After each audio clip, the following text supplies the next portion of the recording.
ഇങ്ങനെയുള്ള തെരഞ്ഞെടുപ്പ് ചർച്ചകൾ സജീവമായിരിക്കെ AICCയുടെ പേരിൽ വ്യാജമായൊരു സ്ഥാനാർത്ഥി പട്ടിക പുറത്തിറങ്ങിയിരിക്കുന്നു എന്നതാണ്. കോൺഗ്രസിന്റെ സാധ്യതാ പട്ടിക എന്ന പേരിലാണ് ഈ പ്രചാരണം. സംഭവത്തിൽ കോൺഗ്രസ് നേതൃത്വം അന്വേഷണം തുടങ്ങിയിട്ടുണ്ട്. പട്ടികയിലുള്ള യൂത്ത് കോൺഗ്രസ് നേതാക്കൾക്കെതിരെ അടക്കം ആണ് അന്വേഷണം. ഈ വാർത്തയുടെ വിശദാംശങ്ങളുമായി VV അരുൺ ചേരുകയാണ്. അരുൺ, യൂത്ത് കോൺഗ്രസ് നേരത്തെ തന്നെ സജീവമായി ചർച്ചയിൽപ്പെട്ടതാണ്. അത് വ്യാജ വോട്ടുകളുമായി ബന്ധപ്പെട്ടായിരുന്നു എന്നത് നമുക്കറിയാം. വ്യാജ തിരിച്ചറിയൽ കാർഡ്, വ്യാജ വോട്ടുകൾ, അങ്ങനെ രാഹുൽ മാങ്കൂട്ടം അധ്യക്ഷ സ്ഥാനത്തേക്ക് എത്തിയത് അങ്ങനെയാണ്. വ്യാജ അധ്യക്ഷൻ എന്നൊക്കെ തരത്തിൽ രാഷ്ട്രീയ എതിരാളികൾ വിമർശിച്ചു. ഇപ്പോഴിതാ ഈ വ്യാജ പട്ടികയിലും യൂത്തന്മാർ തന്നെയാണോ ഇടം പിടിച്ചിട്ടുള്ളത്? അങ്ങനെയാണിപ്പോൾ കോൺഗ്രസ് നേതൃത്വം കരുതുന്നത്. കോൺഗ്രസിന്റെ സ്ക്രീനിംഗ് കമ്മിറ്റി ചേരുന്ന സമയത്താണ് ഇത്തരമൊരു പട്ടിക പുറത്തു വന്നത്. ഇപ്രകാരമാണ്: AICC internal communication assembly elections 2026 Kerala.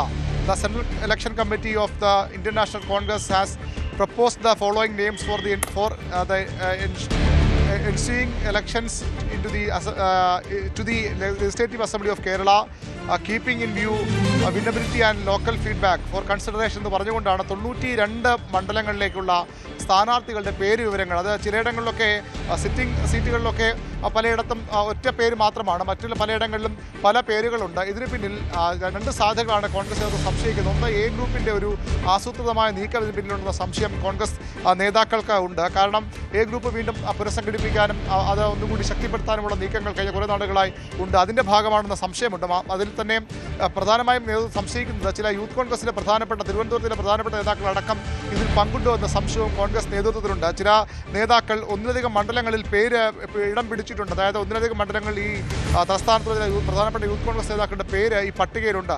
അവരുടെ നേതൃത്വത്തിലുള്ള നീക്കമാണെന്ന സംശയവും നേതൃത്വത്തിലുണ്ട്. ഏതായാലും 92 സീറ്റുകളിലെയും സാധ്യതാ പട്ടികയാണ് പുറത്ത് വിട്ടിരിക്കുന്നത്. സാധ്യത പട്ടികയുടെ പേരിലാണ് പുറത്ത് വിട്ടിരിക്കുന്നത്. കോൺഗ്രസ് നേതൃത്വത്തിന് ഞെട്ടലുണ്ടാക്കിയ ഒരു കാര്യമായി ഇത് മാറിക്കഴിഞ്ഞു. കാരണം ഏത് വിധേനയും ജയിക്കാനുള്ള ശ്രമങ്ങൾ നടക്കുമ്പോൾ അധികാരമോഹികൾ അല്ലെങ്കിൽ ഈ സീറ്റ് മോഹികൾ ഇത്തരത്തിലുള്ള നീക്കങ്ങൾ നടത്തുന്ന കോൺഗ്രസ് നേതൃത്വത്തെ ഞെട്ടിക്കുകയാണ്. ഏത് വിധേനയും അധികാരത്തിൽ എത്തുക എന്നവരുടെ ലക്ഷ്യമാണ്. വലിയ ശ്രമങ്ങൾ നടത്തുന്നുണ്ട്. തദ്ദേശ തെരഞ്ഞെടുപ്പ് ശേഷമുള്ള സാധ്യതകൾ വർദ്ധിച്ചതായി അവർ കണക്കൂടുന്നു. അപ്പോഴാണ് ഇങ്ങനെ സീറ്റ് മോഹികൾ, സ്ഥാനാർത്ഥി മോഹികൾ തങ്ങളുടെ പേരും തങ്ങൾക്ക് വേണ്ടപ്പെട്ടവരുടെ പേരുമൊക്കെ ഉൾപ്പെടുത്തിക്കൊണ്ടൊരു പട്ടിക. നെയ്യാറ്റിൻകരയിലേക്ക് ഒരു പട്ടിക എടുത്താൽ ഇവിടെ ഇതിൽ നെയ്യാറ്റിൻകരയിൽ ഫ്രീഡ സൈമൺ, N ശക്തൻ, അഡ്വക്കേറ്റ് വിനോദ് സെൻ, കോവളത്ത് M വിൻസെന്റ്, ഫ്രീഡ സൈമൺ. ഈ ഫ്രീഡ സൈമണൊക്കെ 2 മണ്ഡലങ്ങളിൽ പേരുള്ള ആളുകളാണ്. കാട്ടാക്കടയിൽ മലയങ്കിഴി വേണുഗോപാലും MR ബൈജുവും VS Shivakumar, RV Raj തുടങ്ങിയ പേരുകളാണ് ഉള്ളത്. നേമത്ത് ഡോക്ടർ ശശി തരൂരിൻ്റെ പേരാണ് പ്രധാനമായും ആദ്യ പേരായി വച്ചിരിക്കുന്നത്. K മുരളീധരനും ശിവകുമാറും GV ഹരിയുമൊക്കെ അവിടെ ഉണ്ട്.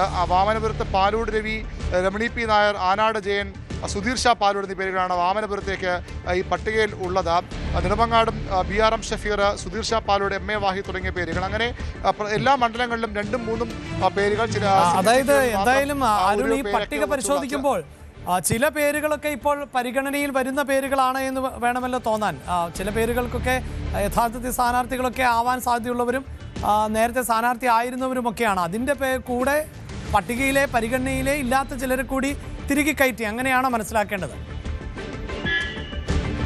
തീർച്ചയായിട്ടും ഇപ്പോൾ കഴിഞ്ഞ കുറച്ച് നാളായി കോൺഗ്രസ് നേതാക്കളുടെ, യൂത്ത് കോൺഗ്രസ് നേതാക്കളുടെ പ്രധാനപ്പെട്ട പരിപാടി അവരുടെ ഒരു പോർട്ട്ഫോളിയോ തയ്യാറാക്കി നേതൃത്വത്തിന് സമർപ്പിക്കുക എന്നുള്ളതാണ്. സർവേയിൽ അവരുടെ പേര് ഉൾപ്പെടുത്തുക. AICCയുടെ വിവിധ സർവേകൾ നടക്കുന്നുണ്ട്. പലതും പൂർത്തിയായി ഇപ്പോഴും നടക്കുന്നുണ്ട്. ഇനിയും സർവേ നടക്കാനിരിക്കുന്നു. സർവേയിലെ പേര് കരകൂരു ടീമിൻ്റെയും മറ്റ് വിവിധ സർവേകളുടെ തങ്ങളുടെ പേരുകൾ ഉൾപ്പെടുത്തുക. അതിനപ്പുറത്തേക്ക് നേതാക്കളെ കണ്ട് തങ്ങളുടെ ബയോഡേറ്റ കൈമാറുക തുടങ്ങിയ ശ്രമങ്ങളാണ് ഇപ്പോൾ ഈ സ്ഥാനാർത്ഥി മോഹികൾ, സീറ്റ് മോഹികളൊക്കെ നടത്തുന്നത്. അതിനിടയിലാണ് ഇപ്പോൾ പട്ടികയിൽ കൂടി ഉണ്ടാക്കി. സാധാരണ നടപടിക്രമമാണ്. പക്ഷേ ഇപ്പോൾ പട്ടിക വ്യാജമായി ഉണ്ടാക്കി അതിൽ കൂടി തങ്ങളുടെ പേരുകൾ തിരികെ കയറ്റുന്ന ഒരു വിരുന്ന് പറയാൻ കഴിയുമോ എന്നറിയില്ല. ഏതായാലും അത്തരം ശ്രമമാണ് ചില നേതാക്കൾ നടത്തുന്നത്. അത് കോൺഗ്രസ് നേതൃത്വം വലിയ ഗൗരവത്തോടുകൂടി കാണുന്നത്. AICCയും അത് വളരെ ഗൗരവത്തോടുകൂടി കണ്ട് അന്വേഷണം ആരംഭിച്ചിട്ടുണ്ട്. ആരുടെയൊക്കെ പങ്കാണ് ഇതിലുള്ളത്. ചില നേതാക്കളെയൊക്കെ കോൺഗ്രസ് നേതൃത്വ സംശയമുണ്ട്. ആ പേരുകൾ ഊന്നിയുള്ള ഒരു അന്വേഷണം ഇതിനകം നേതൃത്വം ആരംഭിച്ചിട്ടുണ്ടെന്ന് വേണം മനസ്സിലാക്കാൻ. തീർച്ചയായും തെരഞ്ഞെടുപ്പ് രാഷ്ട്രീയമാണ്. അവിടെ രാഷ്ട്രീയത്തിൻ്റെ ഭാഗമായിട്ടുള്ള നിരവധി ആളുകൾക്ക് തെരഞ്ഞെടുപ്പിൽ മത്സരിക്കണമെന്ന ആഗ്രഹമൊക്കെ ഉണ്ടാകും. യുവ നേതാക്കൾക്കും ഉണ്ടാകും.